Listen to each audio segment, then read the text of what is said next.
Hey everybody, it's Nathan Selove, and I apologize that we're doing another cell phone video, but it's been a very busy last few weeks with classes that I'm doing, with the online classes, and it's just been hard to settle into a new schedule for when I make longer videos, or at least better developed videos. But I do want to take a little bit to talk about something that happened that relates to a broader concept. So I recently had this interesting little exchange with somebody on one of my YouTube videos in which they had seen some of the Dating Nathan videos that I've made with my wife Jess, and they had mentioned that it looked like the things that they saw in that, the aspects of my personality that I demonstrate in that, weren't necessarily aspects of autism. They were just personality quirks that they've noticed in people without autism. So they were wondering, how exactly does that make me autistic? They were questioning whether or not I was autistic.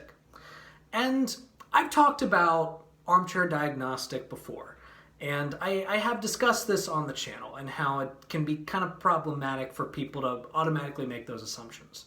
Now, one thing I do want to make clear is that this particular person that I'm talking about, I discussed it with them, and I explained to them aspects of why it's a little bit problematic to automatically assume that this snapshot of a person's life means that they're not necessarily autistic because they don't fit enough of the diagnostic checkboxes by your perception.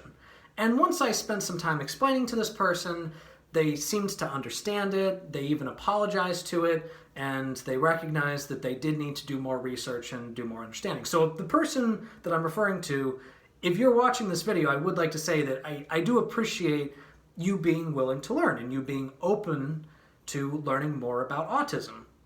But I would like to discuss how this particular thing does seem to represent a kind of larger problem among those of us on YouTube who are autistic. And that is the fact that a lot of people look at autistic YouTubers and they assume that they have a full picture. So autistic YouTubers often do talk a lot about their experiences as people on the spectrum. But one thing that is also important to recognize is that we are also giving you the best parts of ourselves a lot of the time.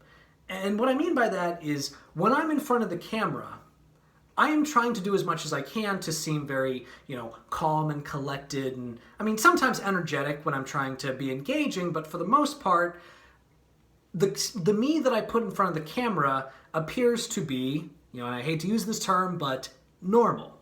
So what that means is that people often watch my videos and assume that because I put on this collected demeanor, that must mean that I'm not autistic or maybe even less autistic.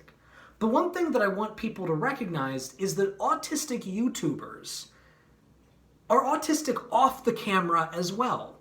And there's a lot that happens off the camera that you might not see. And I sometimes discuss my autistic experiences that happen off camera, but you don't get to see them. And you don't get to feel the emotions or see the emotions that happened. I believe I've talked on this channel about this time that I was at Mardi Gras in Louisiana, and I basically had a straight up meltdown in the middle of a coffee shop, and I ran out and ended up having to sit in an alleyway and have Blake on my lap for a few minutes before I was finally able to listen to anybody. Now nowadays when I talk about that, I joke about it, but at the time it was very difficult, and I feel like when people just hear me relay that experience, they're not necessarily hearing or seeing the way autism affects me. Now, to be clear, I'm not saying that autism is a terrible thing. I really want to emphasize autism self-empowerment and autism pride on this channel. But it is important to recognize that there are struggles that people on the autism spectrum have to go through every single day because of autism. And just because you're not seeing that on camera doesn't mean that it's not there.